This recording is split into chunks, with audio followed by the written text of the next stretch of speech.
शराब घोटाला। पिछले 2 साल से यह शब्द आपने कई बार सुना होगा। 2 साल से बीजेपी की सारी एजेंसीज कई रेड मार चुकी हैं, कई लोगों को गिरफ्तार कर चुकी हैं, लेकिन अभी तक एक भी पैसे का हेरफेर कहीं नहीं मिला, कहीं से एक भी पैसा नहीं मिला। अगर भ्रष्टाचार वाकई हुआ है तो इतने करोड़ों रुपए गए कहां? क्या सारा पैसा हवा में गायब हो गया? सच्चाई यह है कि किसी तरह का कोई भ्रष्टाचार हुआ ही नहीं। अगर होता तो पैसा भी मिलता। ऐसे फर्जी केस में आम आदमी पार्टी के कई नेताओं को इन्होंने अभी तक जेल में रखा हुआ है। किसी के भी खिलाफ कोई सबूत नहीं है, कुछ साबित नहीं हो रहा, खुलेआम गुंडागर्दी चल रही है, किसी को भी पकड़ के जेल में डाल दो। अब बीजेपी मुझे गिरफ्तार करना चाहती है। मेरी सबसे बड़ी संपत्ति, मेरी सबसे बड़ी ताकत मेरी ईमानदारी है। झूठे आरोप लगा के, फर्जी समन भेज के ये मुझे बदनाम करना चाहते हैं, मेरी ईमानदारी पे चोट करना चाहते हैं। इन्होंने मुझे समन भेजे हैं। मेरे वकीलों ने मुझे बताया कि ये समन गैर कानूनी है। क्यों गैर कानूनी है? ये मैंने इनको विस्तार से लिख के भेजा है। मैंने बताया है कि उनके समन कैसे गैर कानूनी है, लेकिन उन्होंने मेरी एक भी बात का जवाब नहीं दिया। इसका मतलब उनके पास मेरी बातों का जवाब नहीं है। इसका मतलब वे भी मानते हैं कि उनका नोटिस गैर कानूनी है। क्या मुझे एक गैर कानूनी समन का पालन करना चाहिए? अगर कानूनी रूप से सही समन आएगा तो मैं पूरा सहयोग करूंगा। बीजेपी का मकसद जांच करना तो है ही नहीं। इनका मकसद तो लोकसभा चुनाव में मुझे प्रचार करने से रोकना है। ठीक लोकसभा चुनाव के पहले इन्होंने मुझे समन भेजा है। क्यों?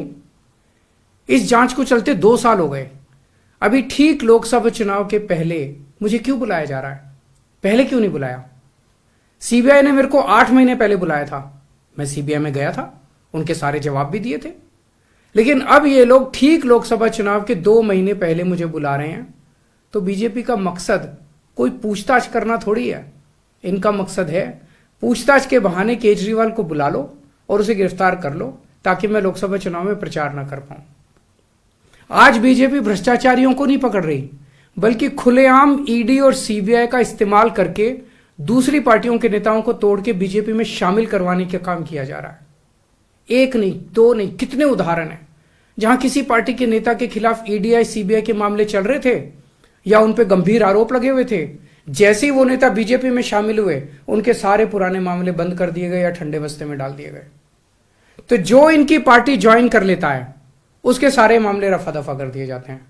जो इनकी पार्टी में नहीं जाता वो जेल जाता है। आज मनीष सिसोदिया, संजय सिंह और विजय नायर इसलिए जेल में नहीं है कि उन्होंने भ्रष्टाचार किया है, वो इसलिए जेल में है क्योंकि उन्होंने बीजेपी में शामिल होने से इंकार कर दिया है। आज हम बीजेपी का मुकाबला क्यों कर पा रहे हैं? क्योंकि हमने कोई भ्रष्टाचार नहीं किया। अगर हमने जरा सा भी गलत काम किया होता तो दूसरे भ्रष्टाचारी नेताओं की तरह आज भी हम बीजेपी में शामिल हो चुके होते आज तक। इस तरह देश के ईमानदार नेताओं को जेल में डाल के और भ्रष्टाचारियों को अपनी पार्टी में शामिल करवा के ऐसे तो देश आगे नहीं बढ़ सकता। ये क्या चल रहा है? ये जो कुछ भी चल रहा है बहुत खतरनाक है। ये हमारे जनतंत्र के लिए बहुत गलत है। इसे रोकना होगा। मैं हमेशा देश के लिए लड़ा हूं। मेरा तन मन धन देश के लिए है। मेरी एक एक सांस देश के लिए है। मेरी खून की एक एक बूंद देश के लिए है। मेरे शरीर का एक एक कतरा देश के लिए समर्पित है। हमें मिलकर देश को बचाना है। मैं पूरी जी जान से इनके खिलाफ लड़ रहा हूं। आपका साथ चाहिए।